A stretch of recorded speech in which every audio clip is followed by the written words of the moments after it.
Hello, আসসালামু আলাইকুম প্রিয় শিক্ষার্থী বন্ধুরা। আজকে আমরা শিখবো হচ্ছে পার্টস অফ স্পিচের নাউনটা শিখব। নাউনের ডিটেলসটা আমরা কেন শিখবো? কারণ হচ্ছে নাউনে অনেক অ্যাপ্লিকেশন আছে। যেমন আমার সাবজেক্ট ভার্ব এগ্রিমেন্টের মধ্যে এটার প্রয়োগ আসলে ব্যাপকভাবে প্রয়োগ হয়।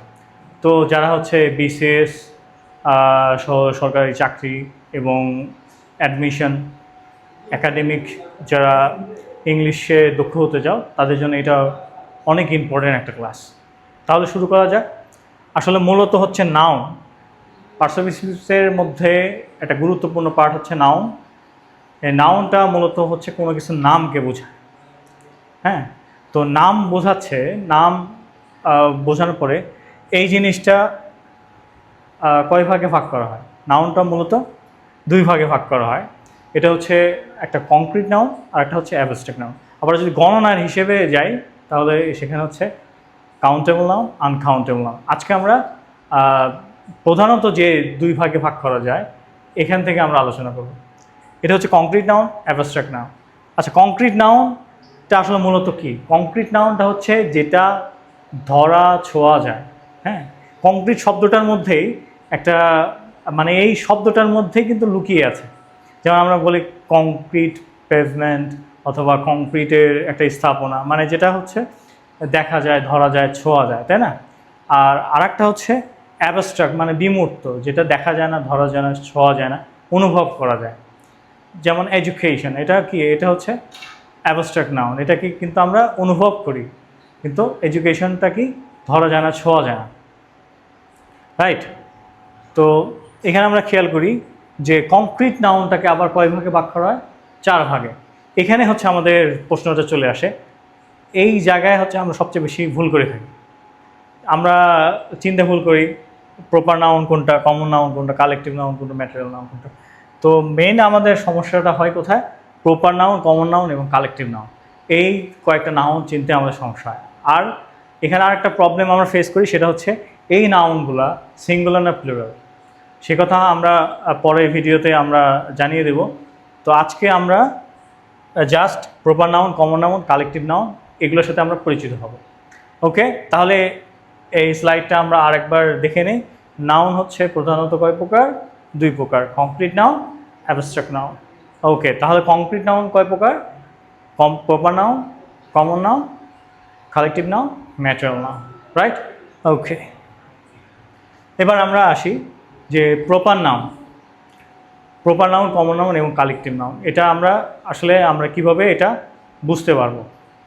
যেমন প্রপার শব্দটার মধ্যেই লুকিয়ে আছে আসলে এটা কী ধরনের নাউন। যেমন কমন শব্দের মধ্যে লুকিয়ে আছে এটা কী ধরনের নাউন, এবং কালেকটিভ নাউন শব্দের মধ্যেই লুকিয়ে আছে। যেমন প্রপার হচ্ছে আমরা বলি যে পার্টিকুলার, একদম নির্দিষ্ট বোঝায়। হ্যাঁ, যে একক, যার কথা বলা হচ্ছে, যে নামটা দ্বারা স্পেসিফিক কাউকে বোঝানো হয়, সেটা হচ্ছে প্রপার নাউন।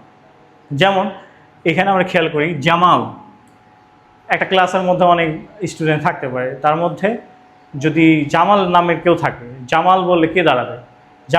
জামাল সেই তো দাঁড়াবে, তাই না? তো এখানে প্রত্যেকের আলাদা আলাদা নাম থাকে এবং এই স্পেসিফিক নামটা ধরে ডাকলেই কিন্তু সেই ব্যক্তিকে পাওয়া যায়।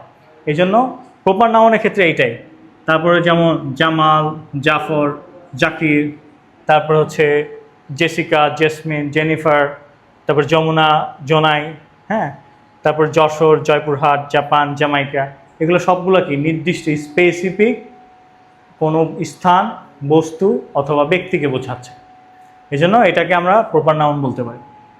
আরেকটা বিষয়, আমরা রিভার্স যখন করব আরও সহজে আমরা এই নাউনটা বুঝতে পারবো। তারপর আমরা খেয়াল করি যে প্রপার নাউনটা এখানে জামাল, জাফর এবং জাকির, এই তিনজন কি হইতে পারে? এই তিনজনের মধ্যে একটা কমন জিনিস থাকতে পারে। জামাল বয়, জাফর বয়, জাকির বয়, তিনজনের বয় হতে পারে, তাই না? তো এটা হচ্ছে তাদের মধ্যে একটা কমন একটা বৈশিষ্ট্য, যে তারা হচ্ছে বালক। তাহলে জামাল, জাফর, জাকির এরা হচ্ছে বালক, এদের যে কমনটা আসতেছে এটা হচ্ছে কমন নাউন। এরপরে হচ্ছে এরা কি হইতে পারে? এরা স্টুডেন্ট হইতে পারে, এটাও তাদের মধ্যে কমন। ওকে, তারপরে এখানে জেসিকা, জেসমিন, জেনিফার, এগুলা এদের মধ্যে কমন কি? এরা হচ্ছে তিনজনই গার্ল। যেমন আমরা দেখি যে যে জেসিকা, জেসমিন, জেনিফার তিনজনের মধ্যে যে গার্লটা কমন আছে, রাইট? এরপর তারপর দেখি আমরা যেমন যমুনা, জোনাই, এই দুইটা কি? এই দুইটার একটা কমন বিষয় কি? এরা হচ্ছে রিভার। এই দুইটা হচ্ছে রিভার, যমুনা এবং জোনাই। ওকে, তারপরে আর একটা খেয়াল করি যে যশোর, জয়পুরহাট, এগুলো কি? এগুলো হচ্ছে সিটি। এগুলো কি? যশোর, জয়পুরহাট, এদের মধ্যে কমন কি? সিটিটা কমন, রাইট? তারপর হচ্ছে আমরা খেয়াল করি জাপান, জ্যামাইকা, এগুলো কি? এগুলো হচ্ছে কান্ট্রি। এগুলোর পরিচয় আসলে আমরা একটা জিনিস খেয়াল করি, জামাল, জাফর, জাকিরের পরিচয় কি? বয়। হ্যাঁ, আসলে তারা কি? তারপরে হচ্ছে জেসিকা, জেসমিন, জেনিফার, তারা কি? গার্ল। তারপরে হচ্ছে যমুনা, জোনাই, এগুলো কি? এগুলো হচ্ছে রিভার। ওকে, তারপর যশোর, জয়পুরহাট, এগুলো কি? এগুলো হচ্ছে সিটি। তারপর হচ্ছে জাপান, জামাইকা, এগুলা কান্ট্রি। তো এইগুলোর পরিচয় যখন আমরা জানতে চাবো সেগুলো হচ্ছে কমন নাউন, রাইট? এরপরে দেখি এই আমরা যদি কিছু বয়কে অথবা কিছু স্টুডেন্টকে একসাথে যদি করি, যেমন জামাল, জাফর, জাকির, জেসিকা, জেসমিন, এরা হচ্ছে একই ক্লাসে পড়ে, এরা স্টুডেন্ট। এদের মধ্যে আবার কমন কি? এরা হচ্ছে সবাই স্টুডেন্ট। ওকে, তাহলে অনেকগুলো স্টুডেন্টকে দিয়ে আমরা কি করতে পারি? ক্লাস তৈরি করতে পারি, মানে সবাইকে কালেক্ট করে ফেলা। কালেকটিভ নাউনের মধ্যেই আছে যে কালেকটিভ, যেন আমরা কালেকশন করে যদি একটা গুচ্ছ, একটা দল তৈরি করি, তাহলে এটা কালেকটিভ নাউন হয়ে যায়। অনেক স্টুডেন্ট, যেমন এখানে জামাল আছে, জাফর আছে, জাকির, জেসিকা, জেসমিন, হ্যাঁ, জেনিফার, সবাই যদি একটা ক্লাসে থাকে, একটা জায়গায় পড়ালেখা করে, তাহলে তাদের স্পেসিফিক একটা নাম যেমন আছে, তাদের পরিচয় যেমন স্টুডেন্ট, আবার অনেকগুলো স্টুডেন্ট একসাথে হয়েছে একটা ক্লাস, আর এই ক্লাসটাই হচ্ছে কালেকটিভ নাউন, রাইট? তারপরে আবার দেখি এখানে কি, যেমন পুলিশ। আচ্ছা, এই জামাল, জাফর, জাকির, এরা হয়তো বা পুলিশে চাকরি করতে পারে না? চাকরি করতে পারে। তো এরা সবাই যদি পুলিশ হয়, সব পুলিশ একসাথে হলে কি হয়? একসাথে হলে এটা একটা টিম তৈরি হয়। এই যে টিম ওয়ার্ক করা, যে রাস্তায় পুলিশ আসছে, অমুক জায়গায় পুলিশ দেখা যাচ্ছে। পুলিশ বলতে আমরা একজনকে বুঝি না, আমরা টিমকে বুঝি, যে কয়েকজন পুলিশ আসছে, এই জন্য এটা হচ্ছে কালেকটিভ নাউন। তারপরে সেম ওইভাবে আর্মি, যেমন কোনো পার্সন, ম্যান একসাথে হলে এদেরকে দিয়ে আর্মি, একটা বাহিনী তৈরি করা যায়, এটাও কালেকটিভ নাউন। ওকে, তারপরে আমরা খেয়াল করব যেমন ক্রু। এই যে এখানে এদেরকে দিয়ে আমি একটা ক্রু, মানে হচ্ছে নাবিক দল, যেমন অনেক নাবিকরা একসাথে থাকলে কি হয়? এটা ক্রু। তারপর হচ্ছে এটা হচ্ছে ক্রাউড। এই সবগুলো মানুষকে যদি একসাথে আমরা করি, তাহলে কি হতে পারে? একটা ভিড় তৈরি হতে পারে।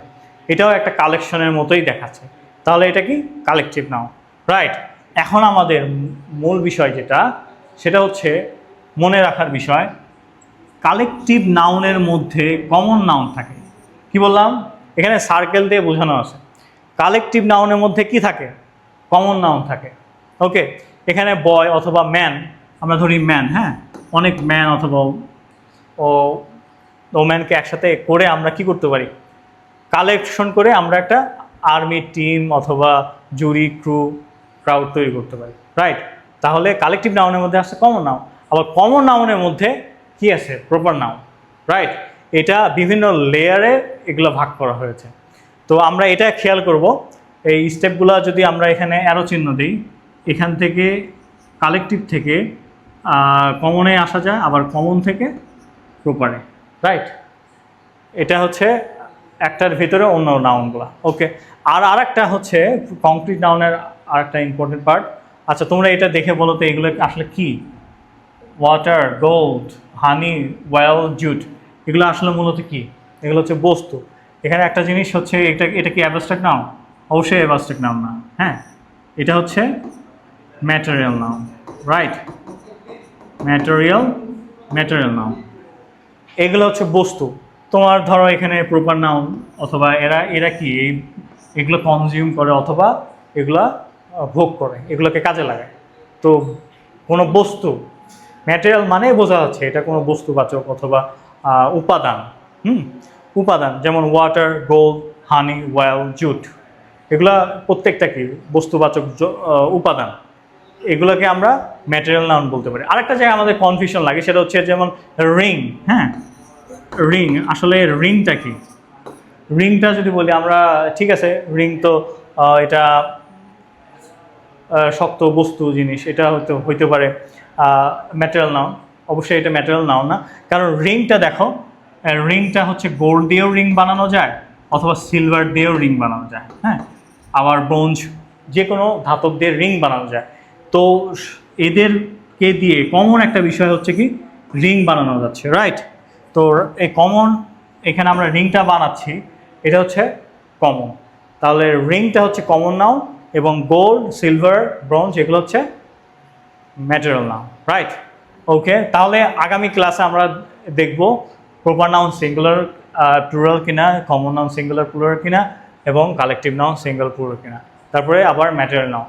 এগুলো আমাদের কেন কাজে লাগবে পরবর্তী ভিডিও তোমরা দেখবে, তাহলে তোমরা জানতে পারবে কোন নাউনগুলো সিঙ্গুলার, কোন নাউনগুলো প্লুরাল, অথবা কোন নাউন সিঙ্গুলার প্লুরাল দুইটাই, কারণ এটা আমরা সাবজেক্ট ভার্ব এগ্রিমেন্টে আমাদের অ্যাপ্লাই করতে এটা কাজে লাগবে।